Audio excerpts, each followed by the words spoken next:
Forest के बिल्कुल बीच में दुनिया की सबसे बड़ी क्लाइमेट चेंज मीटिंग हो रही है।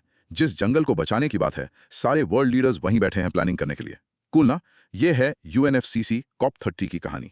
लेकिन इस सुपर एक्साइटिंग डिस्कशन में जंप करने से पहले एक छोटा सा काम कर दो। जल्दी से सब्सक्राइब बटन, लाइक बटन और हाँ, नोटिफिकेशन बेल को ऑन कर दो। Trust me, you don't want to miss what's coming next. आज हम एक लंबी और बहुत ही डिटेल्ड यात्रा पर चलेंगे। सबसे पहले हम समझेंगे यूएनएफसीसी COP30 को, मतलब इसके बड़े आउटकम्स क्या थे। फिर will look at some other important initiatives and coalitions from COP30, थोड़ा और डीप में। उसके बाद हम क्लाइमेट मिटिगेशन और एडेप्टेशन की दुनिया में गो डीप। टॉपिक्स जैसे कि नेशनली डिटर्मिन्ड कॉन्ट्रीब्यूशंस यानी एनडीसीज, इंडिया के नए greenhouse gas emission rules, green credit programme, Paris Agreement का फेमस आर्टिकल 6। Oh wow. हाँ, और मॉन्ट्रियल प्रोटोकॉल, ग्लोबल शिपिंग के लिए नेट जीरो फ्रेमवर्क और आखिर में कार्बन कैप्चर एंड यूटिलाइजेशन यानी सीसीयू। सबको डिटेल में डिस्कस करेंगे। So buckle up, this is going to be an epic learning session. चलो शुरू करते हैं। हाँ, ओके, तो let's start with the big one, UNFCC COP30। हाँ। So the 30th conference of parties यानी COP30 टू द UNFCC, ये हुई कहाँ थी? ये हुई थी ब्राजील के बेलेम शहर में। बेलेम? अच्छा, ये तो अमेज़न रीजन में है ना? हाँ, बिल्कुल, और यही इसे इतना सिंबॉलिक बनाता है। प्लस ये पेरिस एग्रीमेंट की 10th एनिवर्सरी पर हुई, so it was a very very big deal. Right. तो इसका कोई स्पेशल नाम भी था? कई नाम दिए गए, corp of implementation, corp of truth और फॉरेस्ट कॉप। इसका मतलब कोर आइडिया था मुचिराउ स्पिरिट। मोटिराओ, ये क्या होता है? It basically means inclusion and balance, एक collaborative effort. I like that. इसको ऐसे सोचो जैसे एक ह्यूज फैमिली मीटिंग है जहां पर सब लोग पिछले 10 साल से सिर्फ प्रॉमिसेस कर रहे हैं कि घर साफ रखेंगे। हाँ हाँ, बट इस बार मीटिंग घर के सबसे इंपॉर्टेंट हिस्से आंगन में रखी और कहा अब सिर्फ बातें नहीं, काम होगा। Perfect analogy. बेलेम में COP30 काफी हद तक वैसा ही था। सही है। तो चलो इसकी सिग्निफिकेंस को थोड़ा और समझते हैं।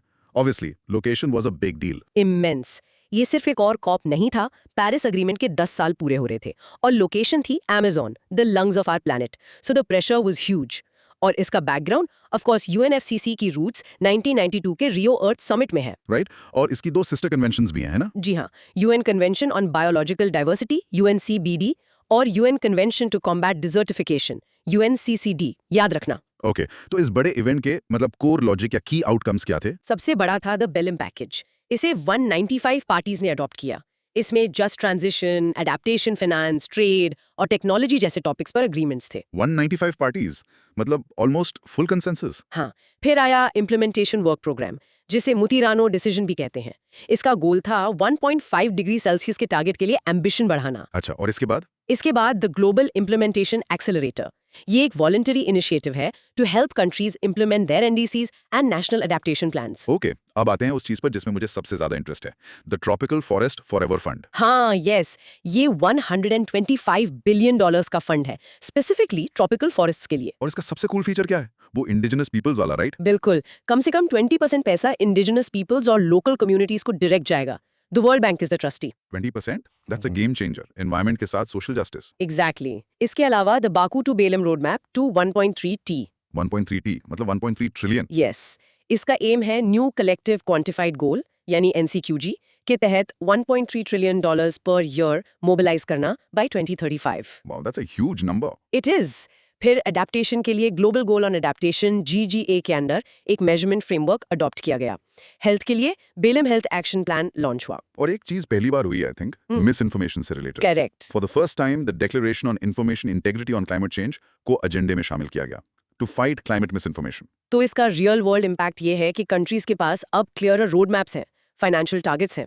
It's a shift from what to do to how to do it. Perfect summary. COP30 का मेन टेक अवे वर्ड है इम्प्लीमेंटेशन। साया, चलो एक क्विक क्रॉस क्वेश्चन, ये COP29, COP31, ट्रॉइका क्या है? For prelims this sounds important. It's UAE, Azerbaijan and Brazil. इसको याद रखना, मैच द फॉलोइंग में आ सकता है। ओके। और the Baku to Belem roadmap का स्पेसिफिक फाइनेंशियल टारगेट, वो नंबर क्या था फिर से? The goal is to mobilize a new collective quantified goal (NCQG) of $1.3 trillion per year by 2035. The numbers are crucial here. Got it. और the tropical forest forever fund में indigenous peoples के लिए mandate percentage क्या था? At least 20% of all payments must flow directly to them. बहुत important point है। ठीक है। Under which article of the Paris agreement was the global goal on adaptation GGA established? Article 7.1. This is a direct factual question that can be asked. और आखिरी सवाल, वो नया topic कौन सा था मिस इन्फॉर्मेशन से लड़ने के लिए? Package from COP30 focuses on implementation with key initiatives like the Tropical Forest Forever Fund and the Baku to Bilim roadmap. In short, COP30 was a shift from policymaking to policy implementing with a strong focus on forests, finance and factual information. Wow, that was a lot. लेकिन COP30 में बस इतना ही नहीं था, है ना? हाँ, बिल्कुल नहीं।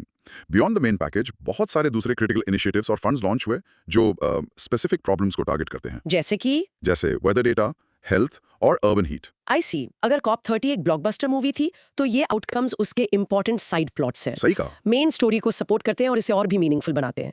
जैसे एक सुपर हीरो मूवी में हीरो के गैजेट्स की origin story. Wow. Exactly. What's fascinating here is that ये इनिशिएटिव्स शो करते हैं कि क्लाइमेट एक्शन कितना डाइवर्स है। It's not just about energy, it's about health, data, food, cities, सब कुछ। ठीक है, तो चलो एक एक करके देखते हैं। Okay, first the systematic observation impact bond. ये दुनिया का पहला इम्पैक्ट बॉन्ड है for weather and climate data. Aim to strengthen resilience and early warnings. Impact bond मतलब ये फाइनेंस से जुड़ा है? हाँ, इसको SOF एक UN फंड ने लॉन्च किया। फिर the climate and health funders coalition. अच्छा, इसमें प्राइवेट फंडर्स है, राइट? जैसे ब्लूमबर्ग फिलैंथ्रोपीज। करेक्ट। उन्होंने इनिशियल $300 मिलियन कमिट किए। Focus extreme heat, air pollution, climate sensitive diseases. Extreme heat से ज्यादा सिटीज के लिए भी कुछ था? हाँ, global metro against extreme heat. 18 cities ने ज्वाइन किया to implement heat action plans and nature based solutions. Goal reduce heat risks for 3 billion people by 2030। 3 billion people, that's huge. Food के बारे में क्या? फूड पर भी फोकस था। The food waste breakthrough led by UNEP इसका targeted to half global food waste by 2030। Halving food waste, that would have a massive impact. और इसी से जुड़ा है no organic waste now initiative. इसका एम है methane emissions from organic waste को 30% cut करना बाय 2030। Okay, people-centric initiatives. हाँ, the indigenous land tenure commitments ILTC was launched, जिसका गोल है 160 मिलियन हेक्टेयर्स की ओनरशिप इंडिजिनस ग्रुप्स को देना। और आखिर में the super pollutant country action accelerator. ये डेवलपिंग कंट्रीज को सुपर पोल्यूटेंट्स जैसे मीथेन, ब्लैक कार्बन और HFCs रिड्यूस करने में हेल्प करेगा। तो इसका ऑन ग्राउंड इम्पैक्ट बहुत डायरेक्ट है। बेटर वेदर डेटा से early warnings, heat action plan से लोगों की जान बचेगी, और फूड वेस्ट कम होने से मीथेन एमिशंस डायरेक्टली कम होंगे। These specialized initiatives are where real, measurable change happens. ठीक है, चलो एक क्विक चेक करते हैं। What is unique about the Systematic Observation Impact Bond? It's the world's first impact bond specifically for weather and climate data, targeting LDCs and SIDS to meet GBON standards. याद रखना। Got it. एक global cooling pledge भी था। उसका specific target क्या है? To reduce cooling-related emissions by 68% by 2050. बहुत ambitious है। सही है। The No Organic Waste Now Initiative, वो किस गैस पर फोकस्ड है? Methane. Specifically, a 30% reduction from organic waste by 2030. Methane पर UPSC का फोकस बढ़ रहा है। ओके, और ये सुपर पोल्यूटेंट्स क्या हैं? As per the CCAC accelerator, list क्या है? Methane, black carbon, hydrofluorocarbons, HFCs और ट्रोपोस्फेरिक ओजोन। इनका लिस्ट याद रखना इंपॉर्टेंट है। Right. Last question, food waste breakthrough को कौन सी ऑर्गेनाइजेशन लीड कर रही है? UNEP, the United Nations Environment Program. Simple but important. Okay, now pause करके practice करो. COP30 launched targeted initiatives like the Systematic Observation Impact Bond for Data and the Now Initiative for Methane Reduction from Organic Waste. In short, COP30 also launched a series of specialized tools and coalitions to tackle specific climate issues like data gaps, urban heat and super pollutants. Okay, so हमने global agreements की बात की, लेकिन देश इनको implement कैसे करेंगे? यहाँ आते हैं कंट्री प्लेटफॉर्म्स और स्पेशल फंड्स, राइट? हाँ, बिल्कुल। ये बेसिकली कंट्रीज को क्लाइमेट फाइनेंस एक्सेस करने और अपने गोल्स को इन्वेस्टमेंट रेडी प्लान्स में कन्वर्ट करने में हेल्प करते हैं। Think of them as financial and strategic toolkits. बिल्कुल सही। अगर आप एक स्टार्टअप खोलना चाहते हैं जो आपका क्लाइमेट गोल है, तो आपको एक बिजनेस प्लान यानी कंट्री प्लेटफॉर्म चाहिए। और एंजल इन्वेस्टर से फंडिंग, जैसे फंड्स लाइक अराइज। एग्जैक्टली। ये इनिशिएटिव्स वही काम करते हैं but on a national scale. The basic idea is simple. Finance is the engine of climate action. ये इनिशिएटिव्स उसी इंजन में फ्यूल डालते हैं। तो ये इनिशिएटिव्स हैं क्या? Let's list them out. First, country और regional platforms for climate and nature finance. India ने 12 दूसरे देशों के साथ इसका प्लान अनाउंस किया। अच्छा, इंडिया इज इन्वॉल्वड। और ये सपोर्टेड किससे है? ये GCF यानी ग्रीन क्लाइमेट फंड के रेडीनेस प्रोग्राम से सपोर्टेड है। इनका काम है क्लाइमेट प्रायोरिटीज को इन्वेस्टेबल अप्रोचेस में ट्रांसलेट करना। ठीक है। सेकंड, अराइज यानी accelerating investments in resilience and innovations for sustainable economies. इसमें जर्मनी और स्पेन ने कंट्रीब्यूट किया, आई थिंक। हाँ, $100 मिलियन। इसे क्लाइमेट इन्वेस्टमेंट फंड्स यानी CIF इंप्लीमेंट करता है थ्रू MDBs जैसे वर्ल्ड ALEB एटसेट्रा। मैंने ब्लू NDC के बारे में भी सुना था। What's that? The blue nationally determined contributions challenge.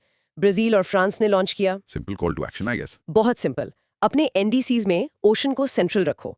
The ocean is a massive carbon sink और उसे प्रोटेक्शन की जरूरत है। सही है। और आखिरी LeadIT. The leadership group for industry transition LeadIT India और स्वीडन ने 2019 में लॉन्च किया था WEF के सपोर्ट से।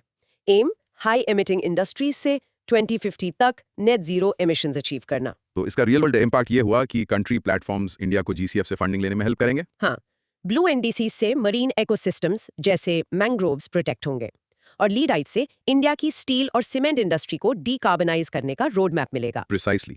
These initiatives bridge the critical gap between global goals and national action. चलो, quick questions. The country platforms initiative is supported by which major global fund? The Green Climate Fund, GCF, through its Readiness Program. GCF UPSC का favourite topic है। ठीक है। Who launched the Blue NDC Challenge? Brazil and France. इसका गोल याद रखना, placing the ocean at the heart of NDC. और लीडाइट initiative के co-launchers कौन थे? India and Sweden, supported by the World Economic Forum. India's involvement makes it very important for our exams. What is the primary aim of Lead IT? To achieve net zero carbon emissions from high-emitting industries by 2050. Focus industry transition पर है। Okay, this is a bit deep. Climate Investment Funds, CIF के under दो funds कौन से हैं? The Clean Technology Fund, CTF, and the Strategic Climate Fund, SCF.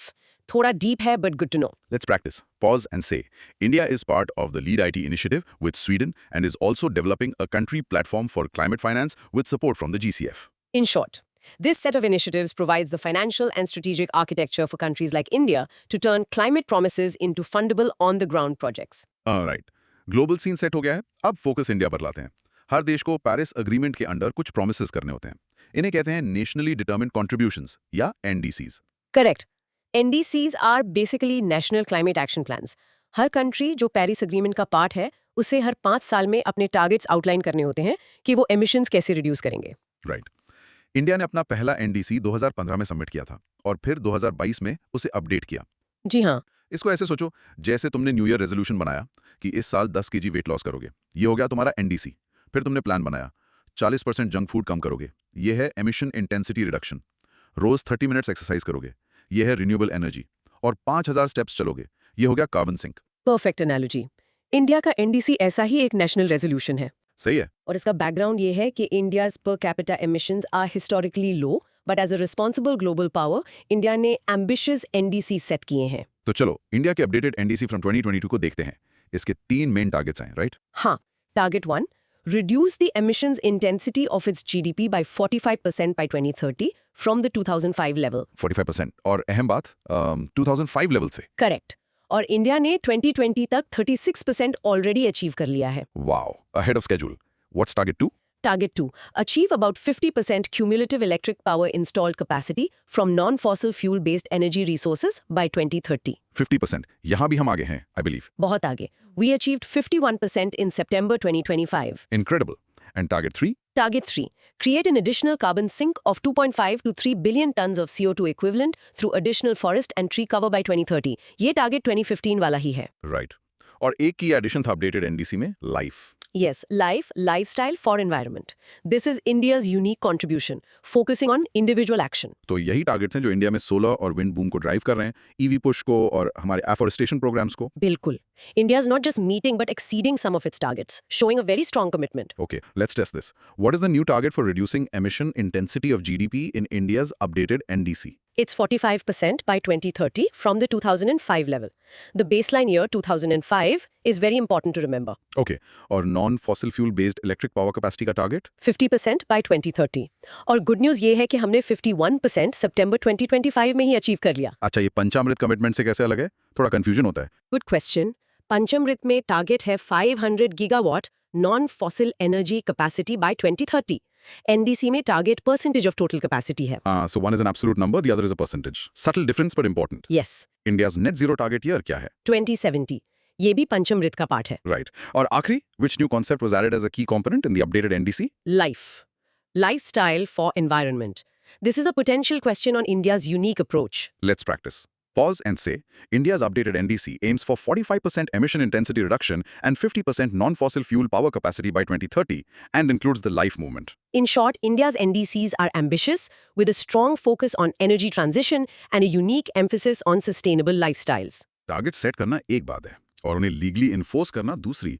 India ने अब इसके लिए एक नया रूल निकाला है ना, green house gases emission intensity या GI टारगेट रूल्स 2025। यस, ये रूल्स एनवायरनमेंट मिनिस्ट्री ने नोटिफाई किए हैं। बेसिकली ये 400 से ज्यादा इंडस्ट्रियल यूनिट्स के लिए legally binding GHG emission target set करते हैं। लीगली बाइंडिंग मतलब अगर टारगेट मिस किया तो पेनल्टी लगेगी। एग्जैक्टली। ये तो ऐसा हो गया जैसे स्कूल में हर स्टूडेंट के लिए एक एकेडमिक टारगेट सेट है, जो अच्छा परफॉर्म करेगा उसे एक्स्ट्रा मार्क्स यानी कार्बन क्रेडिट्स मिलेंगे। हाँ, हाँ, और जो फेल होगा उसे एक्स्ट्रा क्लासेस यानी पेनल्टी करनी पड़ेगी। बिल्कुल सही एनालॉजी है। This is a major step from voluntary to mandatory compliance.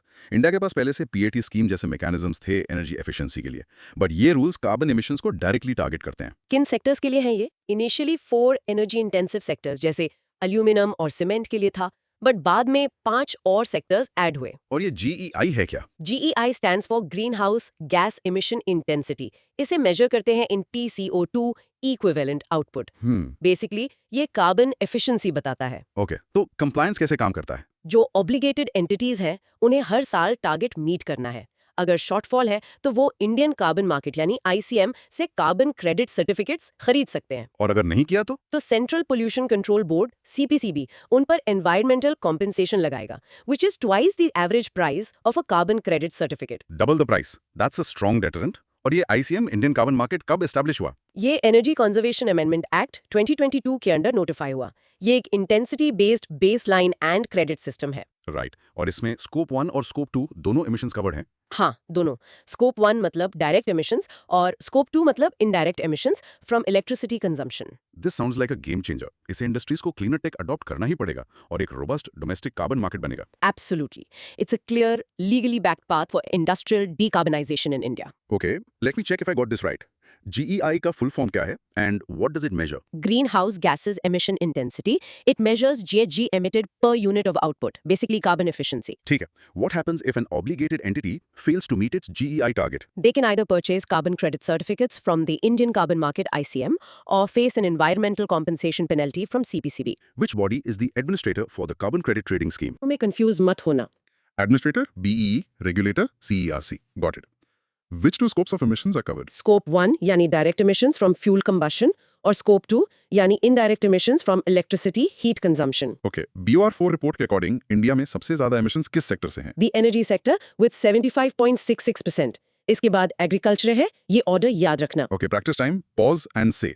The GI Target Rules 2025 create a mandatory compliance market, the ICM, where industries must meet emission intensity targets or buy carbon credits. In short, India now has a legal framework to enforce emission targets on major industries through a domestic carbon market. Carbon credit तो आमतौर पर emissions कम करने के लिए होता है, लेकिन अगर कोई पॉजिटिव एनवायरमेंटल एक्शन ले, जैसे पेड़ लगाना या पानी बचाना, उसके लिए इंडिया ने एक बिल्कुल नया कॉन्सेप्ट लॉन्च किया है, द ग्रीन क्रेडिट प्रोग्राम। बहुत कूल है ये, है ना? हाँ, ये बहुत ही इनोवेटिव मार्केट बेस्ड मैकेनिज्म है to encourage voluntary positive environmental actions. Simple भाषा में? सिंपल भाषा में, अगर आप एनवायरनमेंट के लिए कुछ अच्छा करते हो, जैसे पेड़ लगाना, तो सरकार आपको ग्रीन क्रेडिट्स देगी, जिसे आप ट्रेड कर सकते हो। अच्छा, ये पीएम ने COP28 में अनवेल किया था। It is a part of the mission life initiative. तो इसका मतलब अगर कार्बन क्रेडिट नेगेटिव मार्किंग रोकने के लिए है कि पोल्यूशन मत करो, तो ग्रीन क्रेडिट पॉजिटिव मार्किंग के लिए है कि एनवायरनमेंट के लिए कुछ अच्छा करो। Wow, that's a great way to think about it. जैसे एग्जाम में गलत आंसर के मार्क्स कटते हैं, बट अच्छी हैंडराइटिंग के एक्स्ट्रा मार्क्स मिलते हैं। Exactly. Yes, it's a unique India-led concept that goes beyond just carbon. It aims to create a market for a wide range of ecological services. तो इसमें किस तरह की एक्टिविटीज कवर्ड है? इसमें 8 एक्टिविटीज हैं: tree plantation, water conservation, sustainable agriculture, water management, air pollution reduction, mangrove conservation, eco mark label development और sustainable building. Okay, और ग्रीन क्रेडिट की डेफिनेशन क्या है? One green credit is 1 unit of incentive for a specified activity. These can be traded on a dedicated platform. एक important सवाल, क्या ये carbon credits जैसे ही हैं? नहीं, बिल्कुल नहीं। ये बहुत इंपॉर्टेंट है। ग्रीन क्रेडिट्स कार्बन क्रेडिट से अलग है, दोनों अलग एक्ट्स के अंडर हैं। ग्रीन क्रेडिट है एनवायरमेंट प्रोटेक्शन एक्ट 1986 के अंडर। राइट, और कार्बन क्रेडिट्स आते हैं एनर्जी कंजर्वेशन एक्ट के अंडर। करेक्ट। और ग्रीन क्रेडिट्स की एडमिनिस्ट्रेटिंग बॉडी है Indian council of forestry research and education यानी ICFRE, देहरादून में। अच्छा, ट्री प्लांटेशन के लिए इसका क्या क्राइटेरिया है? डिग्रेडेड फॉरेस्ट लैंड पर 5 इयर्स के बाद जब मिनिमम 40% कैनोपी डेंसिटी अचीव हो जाए, 1 ग्रीन क्रेडिट इक्वल टू 1 नया ट्री जो 5 साल से ज्यादा पुराना हो। This could lead to massive private investment in afforestation and water conservation projects. Companies can use these credits in their ESG disclosures. Exactly. It has the potential to create a parallel non-carbon market for environmental good, truly implementing the lifestyle for environment idea. Let's do a quick check. Green Credit Program is an initiative within which larger Indian mission. Mission Life यानी lifestyle for environment. The connection is very important. ठीक है. Name any 4 activities for which green credit is generated. Tree plantation, water conservation, mangrove conservation and air pollution reduction. पूरी list देख लेना एक बार।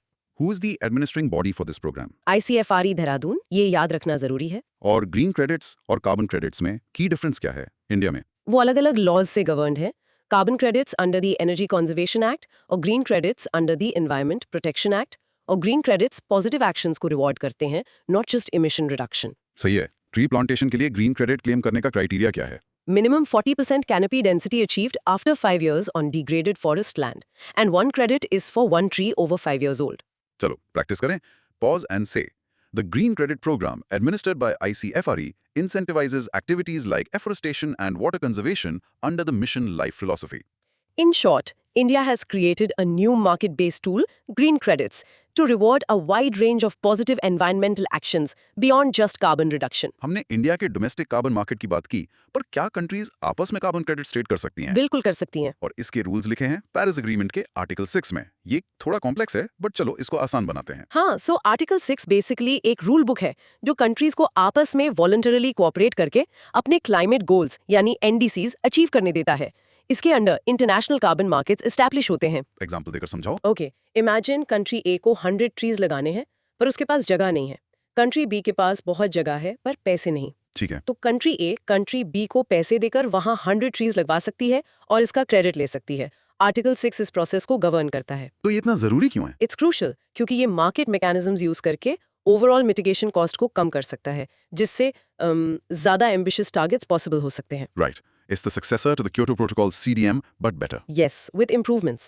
इसके 3 parts हैं। Article 6.2 एक डिसेंट्रलाइज्ड मार्केट बेस्ड अप्रोच है फॉर बायलैटरल कोऑपरेशन। इसमें इंटरनेशनल ट्रांसफर्ड मिटिगेशन आउटकम्स या ITMOs का ट्रेड होता है। Okay. और इसमें corresponding adjustment वाली बात है. हाँ, टू अवॉइड डबल काउंटिंग।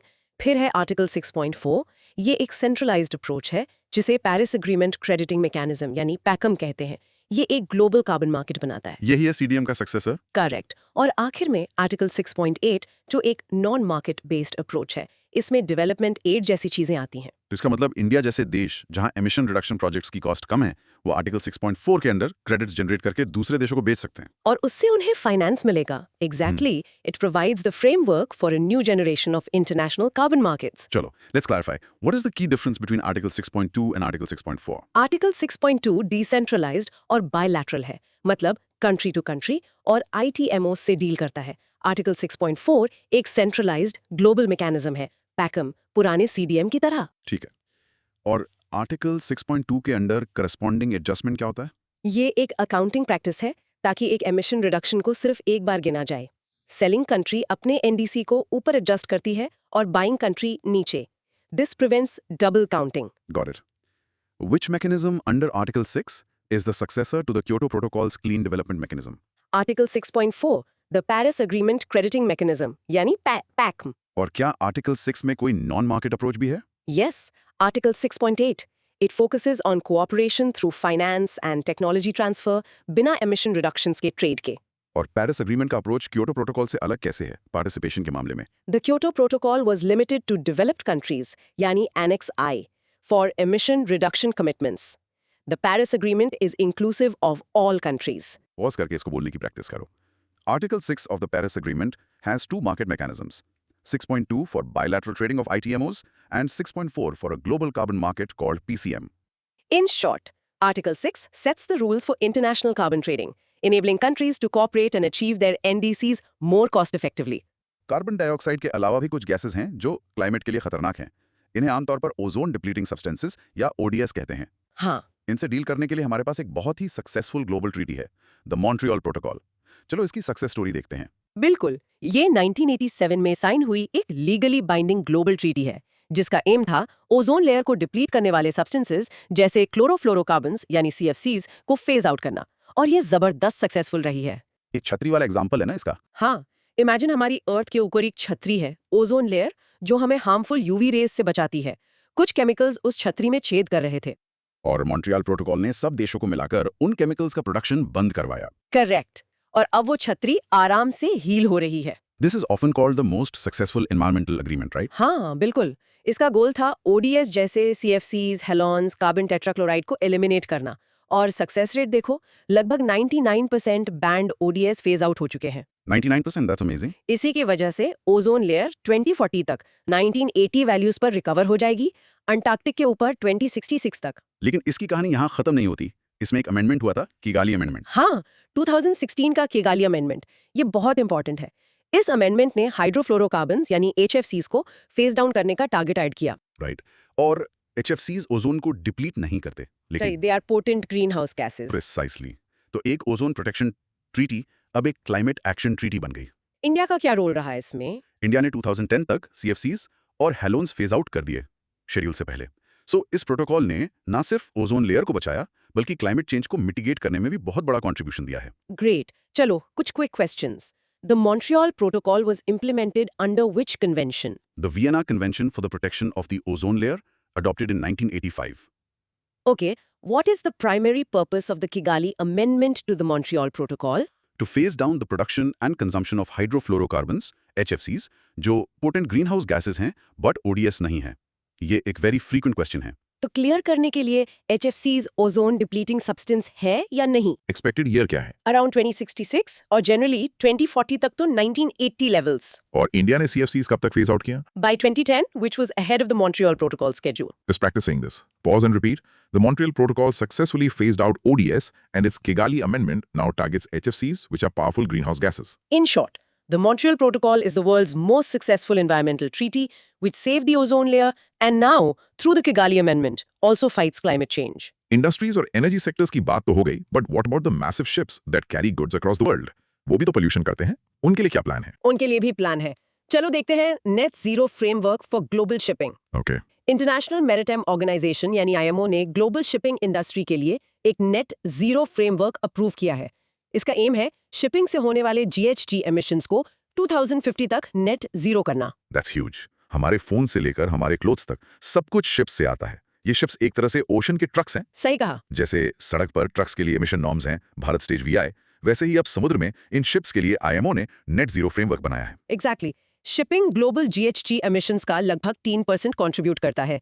इस सेक्टर को डीकार्बनाइज करना बहुत जरूरी है। Right. ये फ्रेमवर्क आईएमओ के मारपोल कन्वेंशन के एनेक्स वीआई में इंक्लूड किया जाएगा, जो एयर पोल्यूशन से डील करता है। एम तो 2050 तक नेट जीरो है। ये मैंडेटरी है? हाँ, मैंडेटरी है for large ships over 5000 gross tonnage, जो 85% एमिशंस के लिए रिस्पॉन्सिबल है। तो इसे अचीव कैसे करेंगे? इसके दो की मेजर्स हैं। पहला, ग्लोबल फ्यूल स्टैंडर्ड। इसका मतलब है कि शिप्स को टाइम के साथ अपने annual green house gas fuel intensity या जीएफआई को कम करना होगा। ओके, जीएफआई। और दूसरा? दूसरा है ग्लोबल इकोनॉमिक मेजर, बेसिकली एक प्राइसिंग मैकेनिज्म। जो शिप्स जीएफआई थ्रेशोल्ड्स को क्रॉस करेंगे, उन्हें रिमीडियल यूनिट्स खरीदने होंगे, एक तरह का फाइन। और जो क्लीन टेक यूज करेंगे? उन्हें फाइनेंशियल रिवॉर्ड्स मिलेंगे और जो पैसा आएगा वो आईएमओ नेट जीरो फंड में कलेक्ट होगा। तो ये सीधा शिपिंग कंपनीज को फोर्स करेगा कि वो क्लीनर फ्यूल्स जैसे ग्रीन हाइड्रोजन, अमोनिया या बायोफ्यूल्स में इन्वेस्ट करें। और मोर एफिशिएंट शिप डिजाइन्स में भी। This is a landmark framework. ठीक है, क्विक क्वेश्चंस। शिपिंग के लिए कौन सी यूएन स्पेशलाइज्ड एजेंसी रिस्पॉन्सिबल है? ये इंटरनेशनल मैरिटाइम ऑर्गेनाइजेशन या IMO.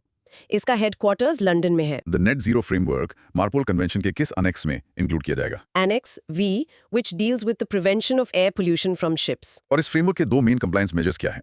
The Global Fuel Standard, जो फ्यूल इंटेंसिटी को रेगुलेट करता है, और द ग्लोबल इकोनॉमिक मेजर, जो एक प्राइसिंग मैकेनिज्म है। Target year for net zero emissions? By or around 2050. And what percentage of global GHG emissions does shipping account for? Almost 3%. It's a significant number. Pause कीजिए और practice कीजिए। The IMO's net zero framework for shipping uses a global fuel standard and a global economic measure to achieve net zero emissions by 2050. In short, the global shipping industry now has a mandatory roadmap to decarbonize, driven by fuel standards and a carbon pricing system under the IMO. Okay, हमने emissions reduce करने की बात की, पर जो CO2 already atmosphere में है या जो फैक्ट्री से निकल रहा है, क्या हम उसे पकड़कर अच्छे काम में यूज कर सकते हैं? बिल्कुल, और इसी टेक्नोलॉजी को कहते हैं कार्बन कैप्चर एंड यूटिलाइजेशन या CCU। ये हमारा आखिरी टॉपिक है। Let's finish strong. CCU. So, what is it exactly? CCU is a set of technologies that allows us to capture carbon dioxide, या तो सीधा फैक्ट्री से या हवा से, और फिर उसे एक फीड स्टॉक की तरह यूज करके यूजफुल प्रोडक्ट्स बनाना, यूजफुल प्रोडक्ट्स जैसे फ्यूल्स, केमिकल्स या बिल्डिंग मटेरियल्स। बेसिकली CO2 को वेस्ट से रिसोर्स बनाना। इसका मतलब जैसे आपके घर में बहुत सारा प्लास्टिक वेस्ट यानी CO2 इकट्ठा हो गया है, आप उसे फेंकने की जगह एक मशीन यानी CCU टेक्नोलॉजी में डालकर उसे एक ब्रांड न्यू चेयर बना लेते हो। Perfect analogy. CCU वही काम CO2 के साथ करता है। कूल ना? बहुत कूल। CCU इंडिया की नेट जीरो टारगेट्स अचीव करने के लिए एक क्रिटिकल टेक्नोलॉजी हो सकती है, specially for hard to abate sectors like cement and steel. Right. इसके लिए इंडिया में कोई रोड मैप है? हाँ, इंडिया के department of science and technology DST ने इसके लिए एक R&D रोड मैप लॉन्च किया है। तो इसका प्रोसेस क्या है? इसके 2 स्टेप्स हैं। पहला है कार्बन कैप्चर। इसके 2 मेन तरीके हैं। एक तो इंडस्ट्रियल सोर्सेस से, जैसे सीमेंट प्लांट्स कैप्चर करना, और दूसरा? दूसरा है डायरेक्ट एयर कैप्चर DAC, मतलब डायरेक्टली हवा से CO2 को कैप्चर करना।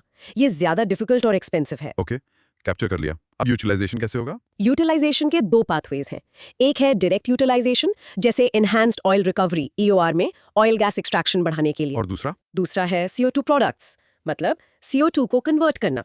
फॉर एग्जाम्पल, केमिकल्स जैसे यूरिया, प्लास्टिक्स बनाना, फ्यूल्स जैसे मेथनॉल, डीजल बनाना, या फिर मिनरल कार्बोनेट्स। मिनरल कार्बोनेट्स वो क्या है? वो बिल्डिंग मटेरियल्स है, जैसे सीमेंट। CO2 को कैल्शियम या मैग्नीशियम के साथ रिएक्ट करके बनाते हैं। तो एक सीमेंट प्लांट अपना ही CO2 कैप्चर करके उससे और स्ट्रॉन्ग बिल्डिंग मटेरियल बना सकता है। Exactly. It creates a circular economy for carbon.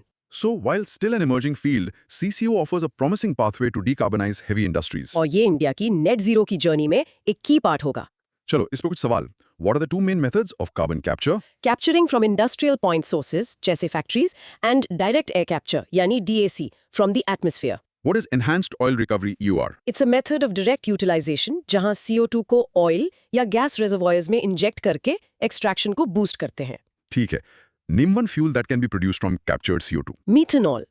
इसे आगे गैसोलीन और डीजल में भी प्रोसेस कर सकते हैं। और CCU के कॉन्टेक्स्ट में मिनरल कार्बोनेट्स क्या है? They are building materials, like cement, produced by reacting captured CO2 with calcium or magnesium. India में कौन सा डिपार्टमेंट CCUS के लिए रोड मैप तैयार कर रहा है? The Department of Science and Technology, DST. Let's practice the full form. Pause and say. CCU stands for Carbon Capture and Utilization, a technology to convert waste CO2 into valuable products like fuels and chemicals. In short, CCU technology captures waste CO2 and turns it into a resource, providing a key decarbonization solution for heavy industries. Wow, what an incredible journey. हमने शुरू किया global policy से जो Amazon में बनी, UNFCCC COP30, जिसका focus था implementation. फिर हमने देखा कि कैसे इस ग्लोबल पॉलिसी को सपोर्ट करने के लिए फंड्स, कोलिशंस और इनिशिएटिव्स लॉन्च हुए। Then we zoomed into India. हमने इंडिया के नेशनल प्रोमिसेस NDCs को समझा और देखा कि कैसे हम उन्हें अचीव कर रहे हैं। We discussed the new rule books, the GEI target rules for industries, or unique green credit program for positive actions. हमने ग्लोबल कार्बन मार्केट्स के रूल्स यानी आर्टिकल 6, एक great environmental success story, Montreal protocol और shipping industry के net zero plans को भी cover किया। और आखिर में हमने future technology, carbon capture and utilisation CCU को देखा, जो CO2 को रिसोर्स में बदल सकती है। अब आपकी बारी। Try to answer these for yourself. पहला, what were the 3 nicknames for COP30 and what do they signify? दूसरा, explain the difference between India's carbon credit trading scheme and the green credit program. तीसरा, what is the core idea behind the blue NDC challenge? चौथा, what is the Kigali Amendment and why is it considered a climate action? पांचवा, explain the 2 main components of the net zero framework for global shipping. और छठा, describe one pathway for CO2 to products under CCU. Here's a simple challenge. अपने एक दोस्त या family member को 3 minute में समझाओ इंडियाज NDC टारगेट्स क्या हैं और उन्हें अचीव करने के लिए GII रूल्स और ग्रीन क्रेडिट प्रोग्राम कैसे हेल्प कर रहे हैं। Rehearse presenting this segment out loud. इससे आपकी अंडरस्टैंडिंग सॉलिड हो जाएगी। और इसी के साथ आज का ये डिटेल्ड सेशन खत्म होता है। हम उम्मीद करते हैं कि आपको मजा आया और आपने बहुत कुछ नया सीखा। अगर आपको ये डिस्कशन पसंद आया तो प्लीज इसे अपने दोस्तों के साथ शेयर करें और चैनल को सब्सक्राइब करना मत भूलना। Will be back with another deep analysis soon. तब तक के लिए keep learning and stay curious. सोचो, क्या किसी ग्लेशियर का फ्यूनरल हो सकता है? Sound strange, right? बहुत ही स्ट्रेंज। लेकिन 2019 में आइसलैंड में ओकेजोकुल ग्लेशियर के लिए सच में एक फ्यूनरल रखा गया था। ये सिर्फ एक इमोशनल मोमेंट नहीं था, बल्कि एक खतरनाक वार्निंग थी कि हमारा प्लेनेट कितनी तेजी से बदल रहा है। एग्जैक्टली, ये बस एक सिंबॉलिक चीज नहीं थी। हाँ, ये कहानी सिर्फ बर्फ की नहीं, बल्कि एक वेकअप कॉल की है कि जो चीजें हमें परमानेंट लगती हैं, वो भी खत्म हो सकती हैं। बिल्कुल। And that funeral was a preview of what's happening globally. ऐसे ही कई इंपॉर्टेंट एनवायरमेंटल अपडेट्स को डिकोड करने के लिए हम आज ये डिटेल्ड चर्चा कर रहे हैं। राइट। तो दोस्तों, अगर आप साइंस और एनवायरनमेंट में मास्टर बनना चाहते हो तो जल्दी से सब्सक्राइब बटन दबा दो और नोटिफिकेशन बेल ऑन कर लो, और हाँ, लाइक करना मत भूलना। चलो शुरू करते हैं। ओके, तो आज का हमारा लर्निंग मैप बिल्कुल क्लियर है। we'll start with methane emissions. जिसका कॉन्सेंट्रेशन प्री इंडस्ट्रियल टाइम से डबल हो गया है। बहुत जरूरी टॉपिक है ये, फिर हम बात करेंगे ग्लेशियर प्रिजर्वेशन की। क्योंकि याला ग्लेशियर जैसे कई ग्लेशियर्स डेड डिक्लेयर हो चुके हैं, बिल्कुल ओके जोकुल की तरह। उसके बाद will cover some other very important news, जैसे इंडिया का नया Antarctic station Maitri 2 the UAE consensus. और Amazon FACE प्रोजेक्ट। ये रैपिड अपडेट्स हैं but super important. Then we will simplify some critical concepts: climate tipping points, Arctic amplification, and the 9 planetary boundaries. Trust me, इनको समझना बहुत जरूरी है। और finally हम कुछ इंपॉर्टेंट इंटरनेशनल ऑर्गेनाइजेशंस जैसे UNEP, GEF, WMO और कुछ लेटेस्ट रिपोर्ट्स और इंडिसेस को भी डिटेल में डिस्कस करेंगे। रेडी हो? Let's begin this journey. ओके, let's start with our first topic, methane emissions. इसे द साइलेंट वार्मर भी कहते हैं।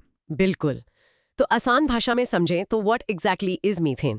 ये एक ग्रीन हाउस गैस है राइट। और कार्बन डाइऑक्साइड के बाद ये क्लाइमेट चेंज का दूसरा सबसे बड़ा ड्राइवर है। यहाँ एक की फैक्ट है, याद रखना। Okay. Over a 20-year period, methane is over 80 times more potent than CO2 at trapping heat. हाँ, 80 टाइम्स। 80 times! That's huge. बहुत ज्यादा। लेकिन इसका एक सिल्वर लाइनिंग है, ये एटमॉस्फेयर में बहुत कम टाइम तक रहती है CO2 के कंपैरिजन में, करीब 7 से 12 साल। That's a great point. मैं इसको हमेशा एक एनालॉजी से समझाता हूँ। सोचो आपके पास 2 ब्लैंकेट्स हैं। ओके। CO2 एक पतला लेकिन बहुत लंबा ब्लैंकेट है जो प्लैनेट को धीरे धीरे बट फॉर सेंचुरीज गर्म करता रहता है। On the other hand methane is like a very thick heavy blanket. बहुत मोटा ब्लैंकेट। हाँ, ये प्लैनेट को बहुत तेजी से गर्म करता है but you can remove it in about a decade. तो वार्मिंग इंटेंस है बट शॉर्ट लिव्ड है। कूल ना? Perfectly put. इससे बेहतर एक्सप्लेनेशन नहीं हो सकता। Now let's get into the content discussion. चलो। तो इस डिस्कशन का कॉन्टेक्स्ट क्या है? हाल ही में रिलीज हुई global methane status report 2025। Right, ये नई रिपोर्ट है। हाँ, इसको UNEP यानी यूनाइटेड नेशंस एनवायरनमेंट प्रोग्राम और climate and clean air coalition, जिसको हम CCAC कहते हैं, ने मिलकर रिलीज किया है। ओके। इसकी सबसे शॉकिंग फाइंडिंग ये है कि 2020 तक atmospheric methane concentration pre industrial levels के कंपैरिजन में डबल से भी ज्यादा हो गया था। डबल से भी ज्यादा? हाँ, this is a very serious development. बहुत ही सीरियस। अब यहाँ CCAC को समझना इंपॉर्टेंट है। The climate and clean air coalition 2012 में फाउंड हुई थी। अच्छा। 2019 में। वो रिलेटिवली रीसेंट है इंडिया का इन्वॉल्वमेंट। हाँ, और इसका मेन फोकस है शॉर्ट लिव्ड क्लाइमेट पोल्यूटेंट्स यानी SLCPs, जैसे मीथेन, ब्लैक कार्बन, HFCs, इनको कम करना। और ये इंपॉर्टेंट क्यों है? ये इसलिए इंपॉर्टेंट है क्योंकि अकेला मीथेन ही प्लैनेट की टोटल वार्मिंग के 1/3 हिस्से के लिए रिस्पॉन्सिबल है। 1/3। Wow. Okay, now let's break down the sources. Core logic क्या है इसके पीछे? राइट। तो मीथेन एमिशंस के 2 मेन टाइप्स हैं। Around 60% of emissions human activities से आते हैं। 60% मतलब मेजॉरिटी? हाँ, मेजॉरिटी। इसमें टॉप 3 कंट्रीब्यूटर्स हैं। First, agriculture. एग्रीकल्चर में कहाँ से? लाइवस्टॉक डाइजेशन, जैसे गाय, भैंस और राइस कल्टीवेशन, इनसे बहुत मीथेन निकलती है। सेकंड है fossil fuels, coal mining, oil और गैस एक्सट्रैक्शन से।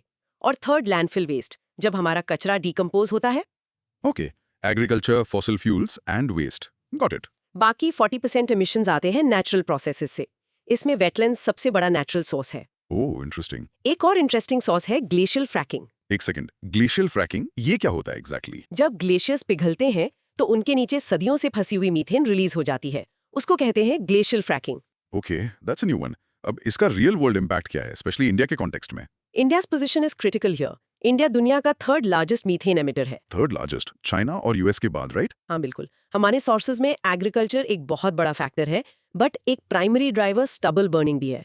जो पराली जलाते हैं उसके इनकम्प्लीट कंबशन से मीथेन रिलीज होती है। राइट, और इसका इम्पैक्ट इमीडिएट है। बहुत इमीडिएट। मीथेन को कंट्रोल करना इसलिए जरूरी है क्योंकि इसका शॉर्ट टर्म वार्मिंग इफेक्ट बहुत ज्यादा है। अगर हम मीथेन एमिशंस को कट कर पाएं तो हम ग्लोबल वार्मिंग को रिलेटिवली क्विकली स्लो कर सकते हैं। मतलब ये एक क्विक विन हो सकती है। Exactly. The key takeaway is simple. Methane एक super potent but short lived greenhouse gas है। इसको टैकल करना क्लाइमेट चेंज के खिलाफ फाइट में एक क्विक और इम्पैक्टफुल विन हो सकता है। It's the low hanging fruit of climate action. That was super clear. चलो, now for some cross questioning to make sure we've got the key facts locked in. मेरा पहला सवाल, what is the full form of CCAC and when did India join it? Okay, the full form is Climate and Clean Air Coalition और India ने इस voluntary partnership को 2019 में join किया था। ये एक पोटेंशियल क्वेश्चन है UPSC प्रीलिम्स के लिए, इसको बिल्कुल याद रखना। Excellent. Second question.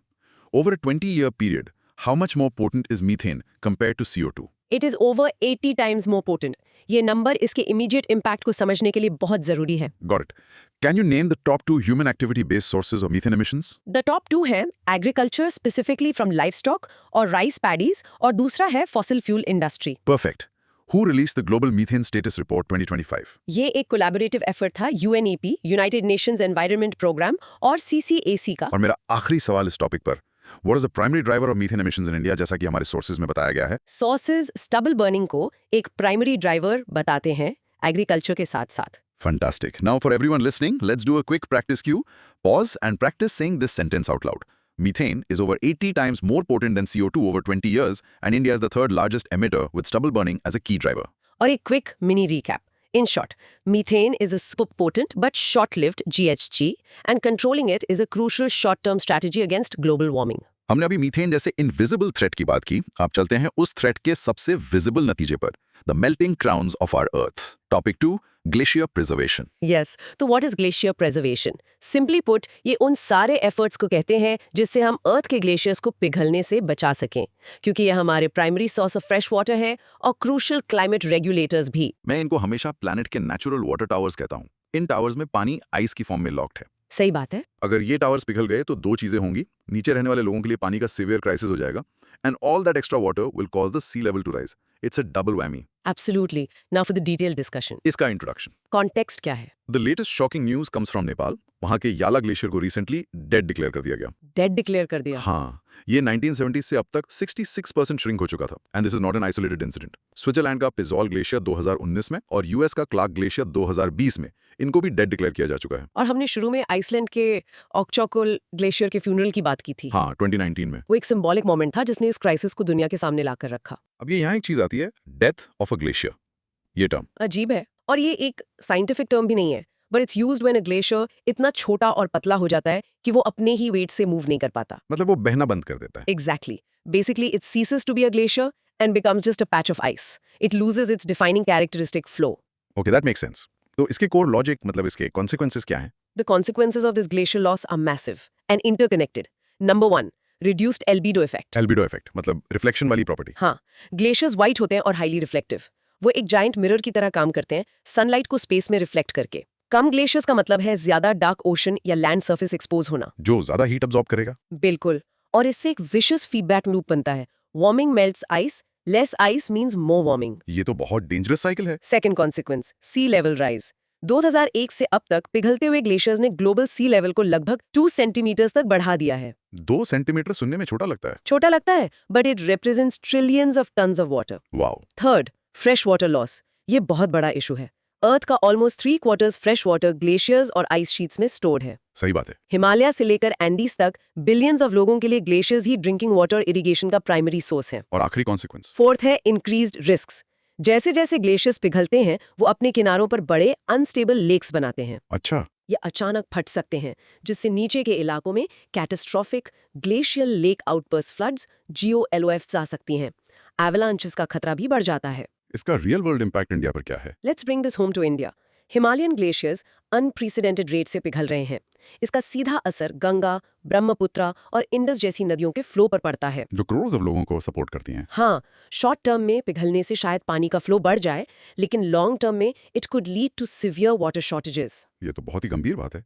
तो उस पर हो क्या रहा है? कोई एक्शन लिया जा रहा है? ग्लोबली कुछ एक्शन हो रहा है।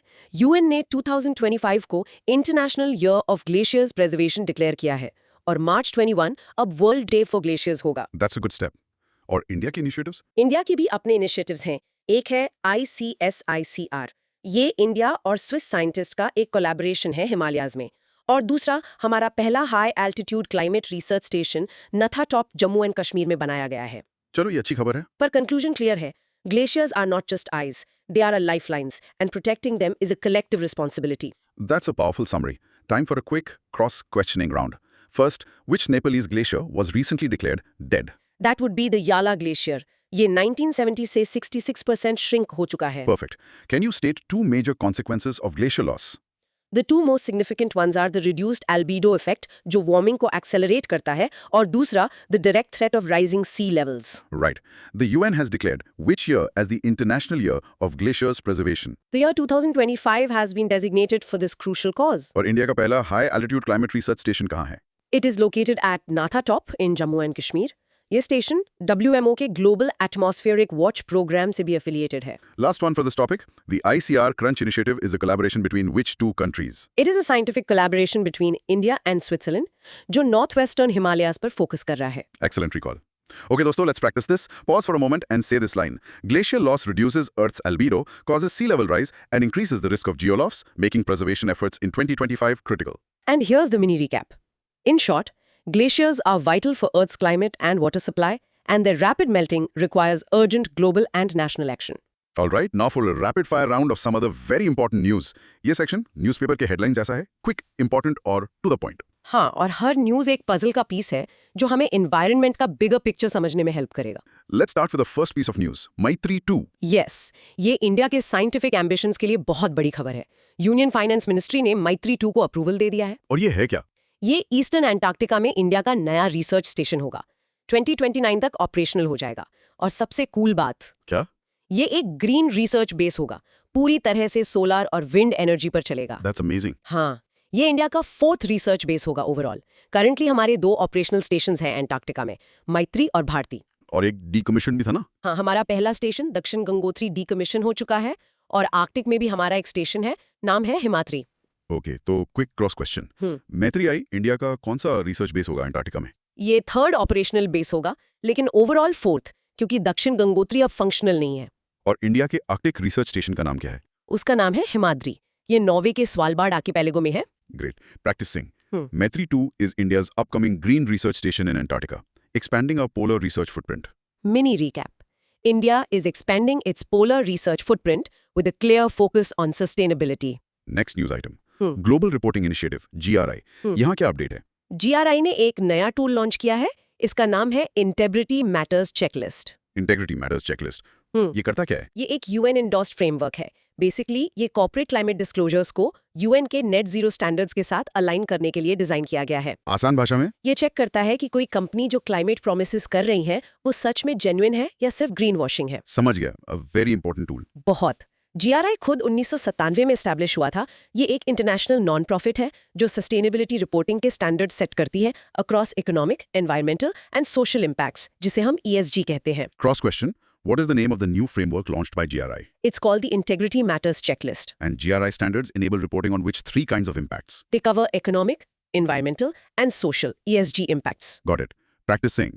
GRI's Integrity Matters Checklist aligns corporate disclosures with UN's net zero standards to fight greenwashing. Today. Unfortunately, ये अच्छी खबर नहीं है. The Net Zero Banking Alliance has been dissolved. Dissolved? खत्म हो गया? क्यों? हाँ, ऐसा इसलिए हुआ क्योंकि कई बड़े मेंबर बैंक्स ने इससे विड्रॉ कर लिया है। Oh, that's not good. बिल्कुल नहीं। ये अलायंस 2021 में UN environment programme's finance initiative के अंडर एस्टैब्लिश हुआ था। इसका मेन एम था बैंक्स को एनकरेज करना कि वो अपने मैसिव लेंडिंग और इन्वेस्टमेंट पोर्टफोलियोज को नेट जीरो एमिशंस बाय 2050 के गोल से अलाइन करें। इसका कोलैप्स बताता है कि ग्लोबल फाइनेंशियल सेक्टर को रियल क्लाइमेट एक्शन के लिए कमिट करवाना कितना मुश्किल है। Cross question. The Net Zero Banking Alliance was established under which UN body? It was part of the UN Environment Program's Finance Initiative, UNEP-FI. और इसका primary objective क्या था? इसका मेन एम था बैंक्स को उनके लेंडिंग और इन्वेस्टमेंट पोर्टफोलियोज को नेट जीरो एमिशंस बाय 2050 के साथ अलाइन करवाना। Mini recap. The dissolution of the Net Zero Banking Alliance highlights the immense challenges in getting the financial sector to commit to climate goals. Next up, a very significant development, the UAE consensus. Yes, एक recent UN report ने UAE consensus को global clean energy transition में एक key milestone बताया है। ये कब adopt हुआ था? ये COP28 में दुबई में 2023 में अडॉप्ट हुआ था। ये 2 रीजन से हिस्टोरिक है। ओके, क्या है वो रीजंस? पहला, इसमें पेरिस एग्रीमेंट के अंडर पहली बार ग्लोबल स्टॉक टेक हुआ, जो बेसिकली एक रिपोर्ट कार्ड है कि दुनिया अपने क्लाइमेट गोल्स पर कैसा परफॉर्म कर रही है। और दूसरा रीजन? और दूसरा, इसका सबसे इंपॉर्टेंट पॉइंट इसकी लैंग्वेज थी। इसने कहा transitioning away from fossil fuels in a just, fair and balanced way. Transitioning away from fossil fuels. हाँ, ये पहली बार था जब किसी कॉप एग्रीमेंट ने साफ-साफ सारे फॉसिल फ्यूल से दूर जाने की बात की थी। Cross question. The UAE consensus was adopted at which COP meeting? It was adopted at COP28 in 2023. What was the most significant call to action in this consensus? The most significant phrase was urging nations to transition away from fossil fuels. Perfect. Practice saying, the UAE consensus at COP28 marked the first global stocktake and called for a historic transition away from fossil fuels. Mini recap. The UAE consensus is a historic, albeit debated, step towards a post-fossil fuel world. अब कुछ ऐसा जो sci-fi movie जैसा लगता है. Amazon FA. It really does. Brazil में scientist ने Amazon face project launch किया है। फेस का मतलब है फ्री एयर CO2 एनरिचमेंट। ये है क्या कोई एक्सपेरिमेंट? हाँ, ये एक मैसिव ओपन एयर एक्सपेरिमेंट है। वो Amazon रेन फॉरेस्ट के बीच में जायंट टावर्स बना रहे हैं जो एक कंटेन्ड एरिया में हवा में CO2 पंप करेंगे, क्यों? फ्यूचर के एटमॉस्फेयर को सिमुलेट करने के लिए। गोल ये देखना है कि दुनिया का सबसे बड़ा ट्रॉपिकल फॉरेस्ट बढ़ते हुए CO2 टेम्परेचर और ह्यूमिडिटी को कैसे अडेप्ट करेगा। It's a real world lab to predict the future. Wow, that's incredible. Cross question. What is the main objective of the Amazon FACE project? इसका मेन ऑब्जेक्टिव है study करना कि tropical forest future atmospheric conditions, specially higher CO2 levels के साथ कैसे react और adapt करेंगे। And this groundbreaking project was launched in which country? It was launched in Brazil, जहां Amazon रेन फॉरेस्ट का सबसे बड़ा हिस्सा है। Mini recap: Amazon FACE is a crucial real-world experiment to predict the future health of the Amazon rainforest. और आखिर में इस सेक्शन में एक चिंता वाली update, NASA's orbiting carbon observatory OCO missions के बारे में। हाँ, ये एक मेजर कंसर्न है। यूएस एडमिनिस्ट्रेशन नासा के OCO मिशंस को बंद करने का प्लान कर रही है। ओह नो, ये मिशंस तो बहुत इंपॉर्टेंट हैं। बहुत। ये साइंटिस्ट्स और पॉलिसी मेकर्स के लिए कार्बन इमिशंस को स्पेस से ट्रैक करने का की डेटा सोर्स है। OCO2 2014 में लॉन्च हुआ एक सैटेलाइट था और OCO3 2019 में इंटरनेशनल स्पेस स्टेशन पर इंस्टॉल किया गया एक इंस्ट्रूमेंट था। इनकी कोई शॉकिंग फाइंडिंग? इनकी सबसे शॉकिंग फाइंडिंग्स में से एक ये थी कि Amazon रेन फॉरेस्ट अब जितना CO2 एब्जॉर्ब करता है उससे ज्यादा एमिट कर रहा है। What? क्यों? Largely due to deforestation and fires. Cross question. What was one of the most surprising findings from the OCO missions regarding the Amazon? The finding that the Amazon rainforest has become a net emitter of CO2 rather than a carbon sink. और OCO3 instrument कहाँ install किया गया था? It was installed on the International Space Station, ISS. Mini recap. Shutting down NASA's OCO missions could leave a massive gap in our ability to monitor global carbon emissions from space. Okay, that was a packed rapid fire round. अब चलो कुछ सबसे important terms को decode करते हैं जो climate news में बार-बार सुनने को मिलते हैं। This is your climate science 101. पहला term, climate tipping point. IPCC के अनुसार, a climate tipping point is a critical threshold that, when crossed, leads to a significant and often irreversible change in a system. इसको मैं एक simple analogy से समझाता हूँ। सोचो तुम एक चेयर पे बैठे हो और धीरे-धीरे पीछे झुक रहे हो। धीरे-धीरे एक पॉइंट आएगा जब तुम इतना पीछे झुक जाओगे कि तुम खुद को गिरने से रोक नहीं सकते। That point of no return is the tipping point. सही। एक बार क्रॉस किया तो चेयर गिरेगी ही गिरेगी। Exactly. और इसका एक रियल लाइफ ट्रैजिक एग्जांपल है कि साइंटिस्ट मानते हैं कि वार्म वाटर कोरल रीफ्स अपना thermal tipping point already cross कर चुके हैं। That's a perfect analogy. तो इस टर्म टिपिंग पॉइंट का मतलब है पॉइंट ऑफ नो रिटर्न हमारे क्लाइमेट सिस्टम में। इसका कोर लॉजिक क्या है? What's really scary is कि ये टिपिंग पॉइंट्स आपस में इंटरलिंक्ड होते हैं। एक को क्रॉस करने से डोमिनो इफेक्ट हो सकता है और दूसरे भी क्रॉस हो सकते हैं। एक कैस्केडिंग इफेक्ट। हाँ, IPCC ने कुछ major potential tipping points identify किए हैं। जैसे number 1, Amazon rain forest dieback, जहां वो एक ड्राई सवाना बन सकता है। 2, परमाफ्रॉस्ट कोलैप्स, जिससे मैसिव अमाउंट्स में ट्रैप्ड मीथेन और CO2 रिलीज होगी। 3, एमॉक स्लोडाउन, अटलांटिक ओशन का सर्कुलेशन सिस्टम बंद हो जाना। और 4, Greenland and West Antarctic ice sheets का कोलैप्स, जिससे समुद्र का लेवल कई मीटर्स बढ़ जाएगा। इसका रियल वर्ल्ड इंपैक्ट क्या है? Let's take the Amazon example. अगर Amazon अपना टिपिंग पॉइंट क्रॉस करता है तो इसका असर सिर्फ ब्राजील पर नहीं होगा। रेन फॉरेस्ट के लॉस से ग्लोबल वेदर पैटर्न्स डिसरप्ट होंगे, जिससे इंडिया तक में रेनफॉल पैटर्न अफेक्ट हो सकता है। मतलब कंक्लूजन ये है कि इन टिपिंग पॉइंट्स को क्रॉस करना एक ऐसी चेन रिएक्शन शुरू कर सकता है जिसके अंजाम पूरे प्लैनेट के लिए भयानक और इरिवर्सिबल होंगे। बिल्कुल। Let's do a quick cross questioning on this. According to the IPC, what is a climate tipping point? It is a critical threshold that, when exceeded, leads to a significant and often irreversible change in the climate system. And can you name 2 major tipping points identified by the IPCC? दो सबसे ज्यादा discuss होने वाले हैं Amazon rain forest dieback और large scale collapse of permafrost. Great. Let's practice. Pause and say, a climate tipping point is a critical threshold leading to irreversible change, like the Amazon rainforest becoming a savanna. Mini recap. Crossing climate tipping points could trigger a domino effect with devastating consequences for the planet. Next concept, Arctic amplification. ये वो phenomena है जिसमें Arctic region बाकी अर्थ के comparison में बहुत ज्यादा तेजी से गर्म हो रहा है। कितना तेजी से? करंट एस्टिमेट्स के हिसाब से लगभग 4 गुना तेजी से ग्लोबल एवरेज के कंपैरिजन में। 4 times faster. 4 times. इसके लिए भी एक एनालॉजी है। इमेजिन करो, एक कमरे में AC चल रहा है, लेकिन कमरे के एक कोने में एक बड़ी खिड़की है जहां से डायरेक्ट धूप आ रही है। समझ गई। वो धूप वाला कोना बाकी कमरे से कहीं ज्यादा तेजी से गर्म होगा। आर्कटिक प्लैनेट अर्थ का वही कोना है। एग्जैक्टली। इसका एक रीसेंट एग्जांपल, स्वालबार्ड, नॉर्वे में फरवरी 2025 में एक्सेप्शनली हाई टेम्परेचर्स रिकॉर्ड किए गए, जिससे वहां बेमौसम वाइड स्प्रेड स्नो मेल्ट शुरू हो गया। ये आर्कटिक एम्प्लीफिकेशन का डायरेक्ट रिजल्ट था। इसके पीछे का कोर लॉजिक क्या है? ऐसा हो क्यों रहा है? इसके कई फैक्टर्स हैं। सबसे इंपॉर्टेंट है रिड्यूस्ड एल्बिडो, जिसके बारे में हमने ग्लेशियर्स के कॉन्टेक्स्ट में बात की थी। Right, the feedback loop. हाँ, जैसे ही सफेद रिफ्लेक्टिव सी आइस पिघलती है, वो डार्क ओशन सरफेस को एक्सपोज करती है जो ज्यादा सनलाइट अब्जॉर्ब करता है, जिससे और वार्मिंग होती है और आइस पिघलती है। ये एक क्लासिक फीडबैक लूप है। और कोई फैक्टर्स? हाँ, लैप्स रेट फीडबैक है, मतलब वार्मिंग सरफेस के पास ज्यादा कॉन्सेंट्रेट होती है। और एक वाटर वेपर ट्रिपल इफेक्ट भी है। ज्यादा वाटर वेपर एक ग्रीन हाउस गैस की तरह काम करता है, क्राउड्स बनाता है और हीट रिलीज करता है। अब सबसे इंपॉर्टेंट सवाल, why should we in India care? इसका इंडिया पर क्या इम्पैक्ट है? क्योंकि what happens in the Arctic doesn't stay in the Arctic. Scientist मानते हैं कि आर्कटिक एम्प्लीफिकेशन जेट स्ट्रीम और ग्लोबल वेदर पैटर्न्स को डिस्टर्ब कर सकता है। जिसका असर इंडिया पर? हाँ, फॉर इंडिया इसका मतलब हो सकता है more erratic and unpredictable Indian monsoons, और हमारी एग्रीकल्चर मॉनसून पर ही तो डिपेंड करती है। बिल्कुल। तो कंक्लूजन ये है कि आर्कटिक का तेजी से गर्म होना एक क्लियर एंड प्रेजेंट डेंजर है जो सीधे इंडिया की फूड और वाटर सिक्योरिटी को इफेक्ट करता है। Precisely. Quick questions. What is Arctic amplification in one sentence? It's a phenomenon where the Arctic warms significantly faster, around 4 times faster than the rest of the planet. And what is its potential impact on India's climate? It can disrupt atmospheric circulation, potentially leading to more erratic Indian monsoon patterns. Perfect. Let's practice this one. Pause and say.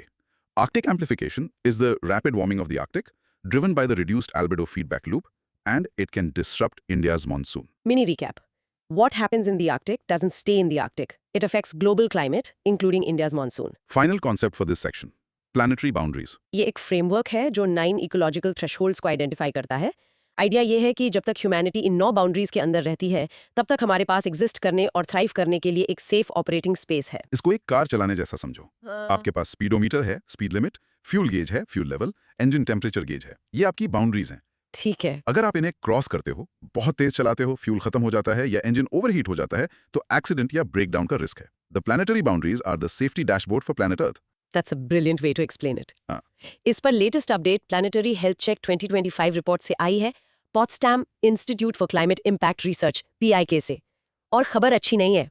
क्या कहती है report? Report कहती है कि हम 9 में से 7 boundaries cross कर चुके हैं। 7 out of 9। कौन सी हैं ये 9 बाउंड्रीज? ओके, लिस्ट ये है।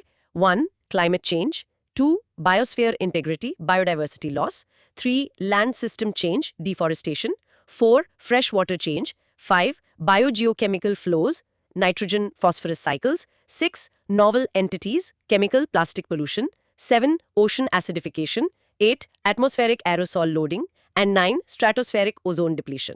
तो हम सिर्फ 2 बाउंड्रीज के अंदर हैं। हाँ, सिर्फ एटमॉस्फेरिक एरोसॉल लोडिंग और स्ट्रेटोस्फेरिक ओजोन डिप्लीशन अभी सेफ जोन में है। मॉन्ट्रियल प्रोटोकॉल की वजह से ओजोन वाली बाउंड्री सेफ है। और सबसे लेटेस्ट कौन सी बाउंड्री क्रॉस हुई है?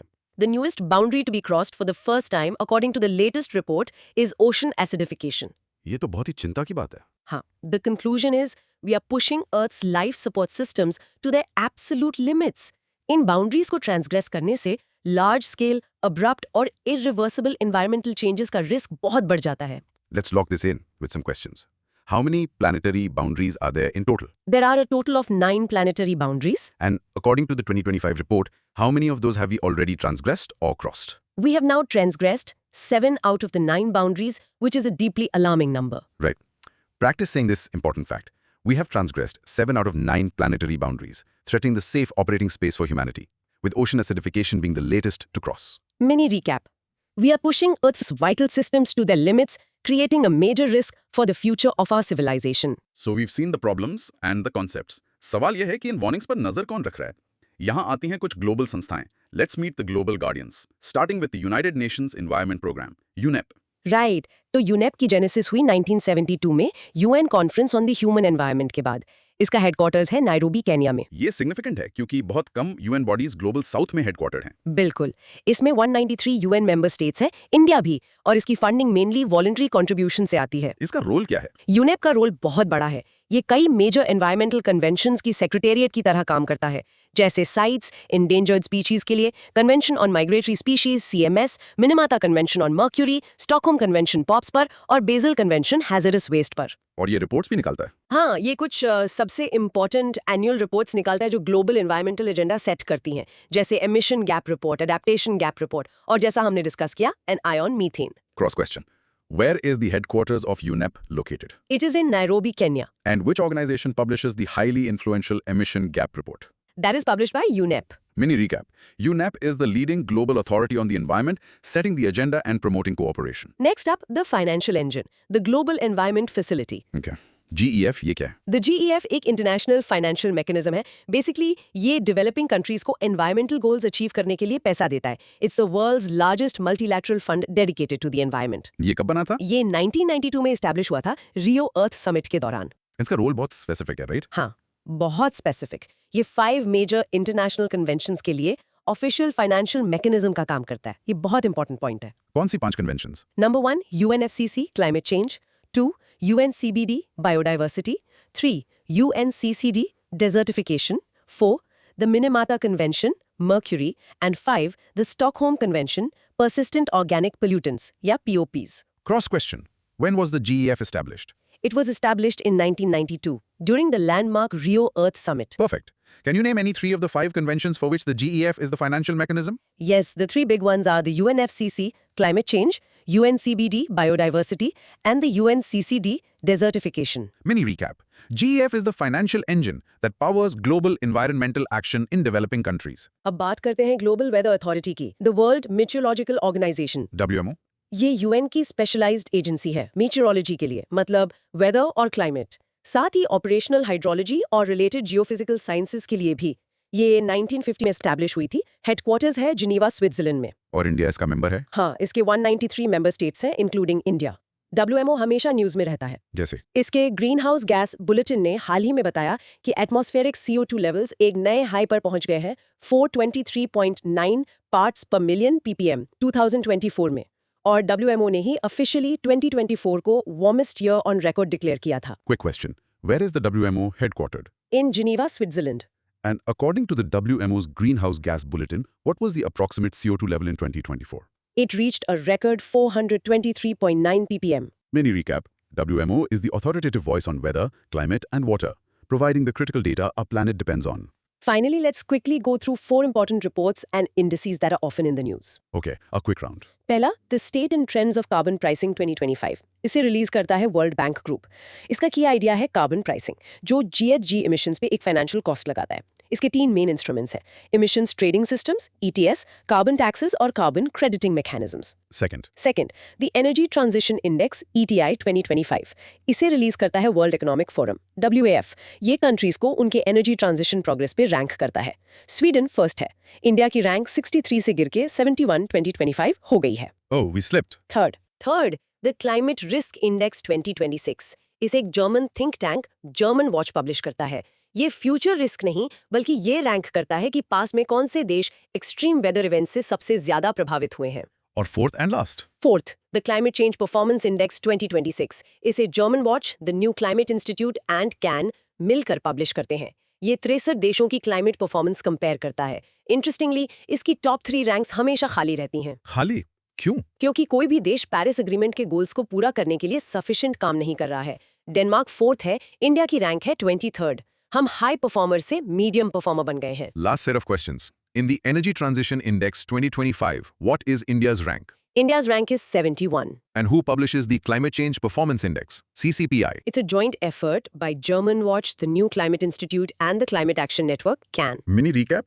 These global indices are like annual report cards that hold countries accountable for their climate actions, risks, and progress. Wow, what a session. हमने आज बहुत कुछ कवर किया है, from a single gas to the entire planet's health. चलो एक quick final recap करते हैं. Broad micro theme. The planet's health check.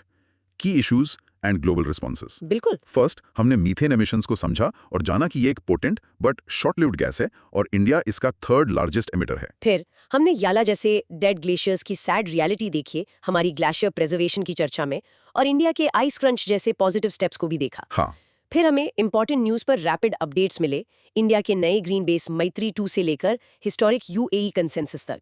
उसके बाद हमने climate tipping points, Arctic amplification और प्लैनेटरी बाउंड्रीज जैसे कॉम्प्लेक्स की कॉन्सेप्ट्स को डिकोड किया और ये जाना कि हम 9 में से 7 बाउंड्रीज क्रॉस कर चुके हैं.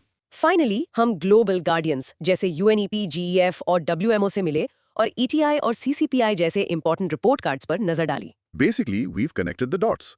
एक पावरफुल इनविजिबल गैस से लेकर विजिबल पिघलती हुई बर्फ तक, ग्लोबल एग्रीमेंट से लेकर प्लैनेट के फंडामेंटल सेफ्टी लिमिट्स तक, सब कुछ इंटरकनेक्टेड है. एग्जैक्टली. और अब इस नॉलेज को आजमाने के लिए चलो एक छोटा सा टेस्ट लेते हैं। अपने आप से ये 6 सवाल पूछो। Number 1, In one sentence, can you explain the key difference between methane's and CO2's warming effect? 2, What are the 3 main instruments of carbon pricing mentioned by the World Bank? 3, Can you name the 5 major conventions for which the GEF acts as the official financial mechanism? 4, What is Arctic amplification and how might it impact India? 5. According to the CCPI 2026, why are the top 3 ranks always left empty? And the last one, number 6. How many planetary boundaries have been transgressed? And which one was the most recent to cross the line? और यहाँ आपके लिए एक simple सा challenge है। एक A4 sheet लो, planetary boundaries को centre में लिखो, फिर माइंड मैप बनाकर कनेक्ट करो कि मीथेन एमिशंस, ग्लेशियर लॉस और आर्कटिक एम्प्लीफिकेशन इन बाउंड्रीज को कैसे अफेक्ट कर रहे हैं।